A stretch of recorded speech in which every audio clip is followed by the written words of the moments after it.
Why does it seem so easy to lie, cheat, or take the shortcut, and so painfully hard to do what's right? Why does goodness often feel like a burden, while selfishness feels like liberation? Is the world upside down, or are we missing something deep and uncomfortable about the nature of morality, power, and the human soul? In this video, we're pulling back the curtain on these questions. We'll explore the radical philosophy of Friedrich Nietzsche, dive into the hidden mechanics of moral psychology, confront the shadow side of spirituality, and draw from ancient systems of thought like Stoicism, Taoism, and Gnosticism. Because the truth about why being good feels so hard. It's not what most people think, and once you see it, you can't unsee it. Subscribe now, because what you're about to learn might just rewrite how you see yourself and the entire moral structure of this world. Friedrich Nietzsche once wrote, "Morality is the herd instinct in the individual." At first glance, it sounds brutal, but beneath it lies a provocative idea that what we often call morality isn't an eternal truth handed down from the heavens. It's a social tool, crafted by the weak to control the strong, a survival tactic disguised as virtue. Nietzsche argued that much of what we consider good, humility, meekness, obedience, is not about elevating human potential, but about taming it. In his view, morality was less about becoming better, and more about becoming manageable. He laid out two opposing moral frameworks, slave morality and master morality. Slave morality, born out of fear and resentment, praises traits like submission, self-denial, and guilt. It's the morality of the oppressed, who redefine their weakness as virtue. In contrast, master morality celebrates strength, pride, and the will to create one's own values. It belongs to those who act rather than react, who lead rather than follow. Today, many people struggle with being good because they're unconsciously living under a moral code that was never designed to help them thrive, but to keep them in check. From the moment we're children, we're told to sit still, be quiet, smile nicely. Don't yell. Don't question. Don't want too much. These rules might keep classrooms orderly and households calm, but over time they train us to fear our own instincts. Anger becomes shame. Desire becomes guilt. Power becomes dangerous. And slowly, we learn to associate being good with being small, safe, and silent. But that suppression doesn't go away, it turns inward, creating a civil war inside the psyche. Carl Jung warned us of this danger. He believed that any morality that refuses to acknowledge the shadow, the dark, primal, repressed parts of our personality, is doomed to collapse. We try to be virtuous while secretly drowning in envy, rage, lust, and rebellion. We wear masks, trying to hide the parts of ourselves we fear. But the shadow doesn't disappear, it waits. And when it breaks through, it does so violently. Jung said, "The brighter the light, the darker the shadow." The more you try to be purely good, the more you risk being overtaken by what you've buried. Even the Stoics, those ancient champions of self-control, knew that virtue wasn't natural. Epictetus and Marcus Aurelius didn't sugarcoat it. Being good takes discipline, and discipline takes pain. You don't stumble into virtue, you train for it like a warrior trains for battle. To them, the highest good wasn't comfort or pleasure, it was character. But that kind of goodness doesn't come easy. It means resisting impulses, holding the line when it would be easier to give in, and standing firm in the face of hardship. No wonder most people quit. Virtue asks for everything. Taoism flips Western morality on its head.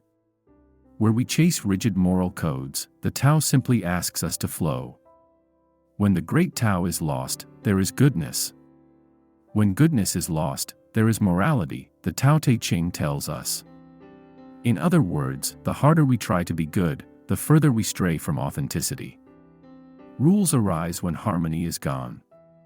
So maybe goodness isn't something we impose from above, but something we recover when we reconnect with nature, when we stop forcing and start aligning with the deeper rhythm of life.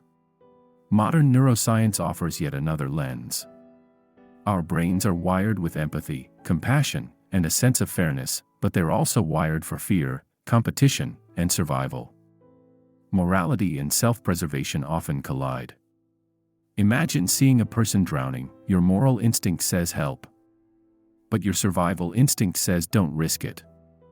These internal contradictions are not flaws, they're ancient systems clashing in real time. And when we're under stress, fear usually wins. That's why being good often feels like swimming upstream. Gnosticism takes the existential stakes even higher.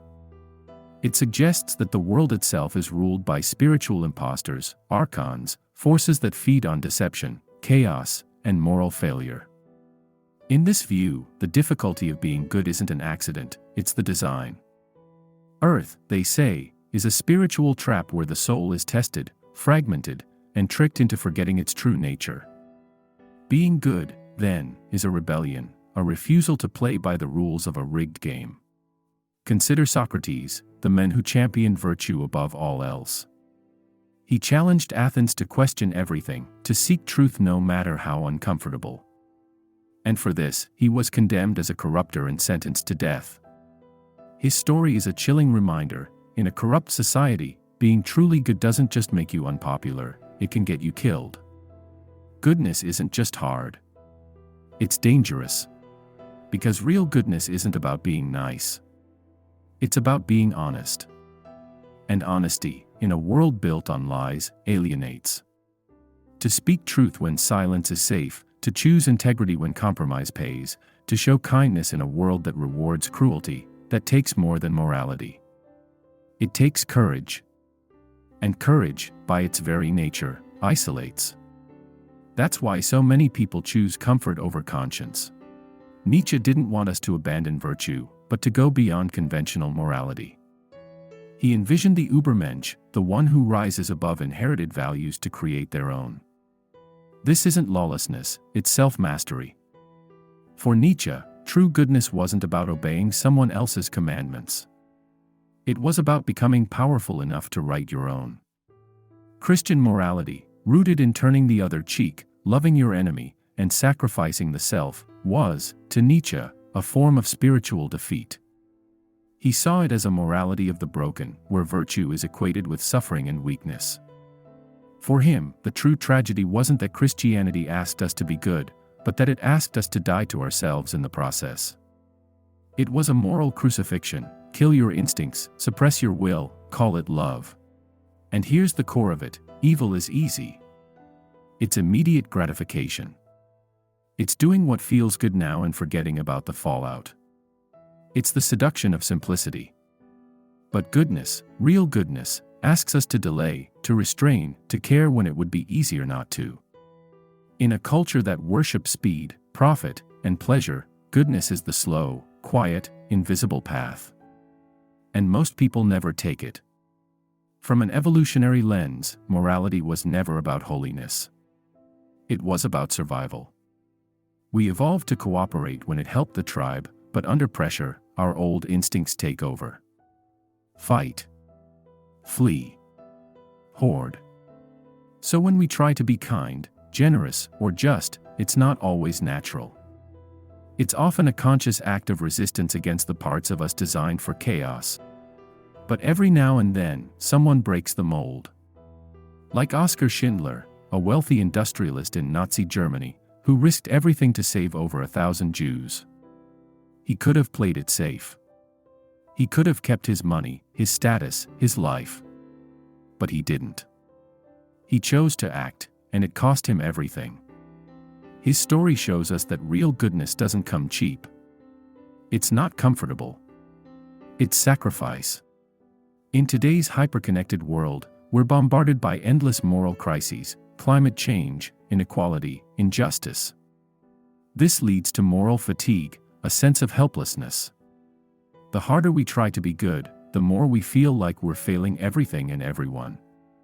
Social media glorifies performative virtue, likes, hashtags, virtue signaling. But this external morality often masks internal apathy. Being seen as good replaces actually doing good. And deep down, we feel the disconnect, which makes real virtue even harder. Eventually, many give up trying to be good. They become nihilistic, resentful, or detached. They ask, what's the point? Nietzsche understood this, he called it moral exhaustion. And it's exactly what the system wants: obedient, exhausted, neutralized souls. Because even if goodness is hard, it's the only path that leads to inner peace. Not because society says so, but because the soul demands it. The real test is not in being perfect, but in being honest, striving for integrity, and living with the pain of imperfection.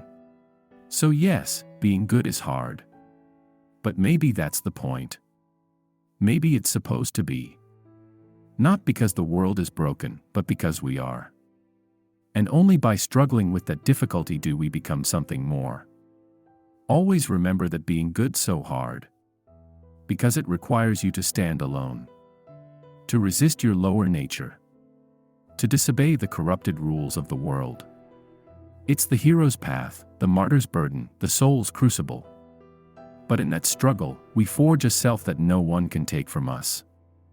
This is the Beyond the Surface channel. If this video sparked something in you, subscribe. Because here, we don't just study philosophy, we live it. Thank you for watching.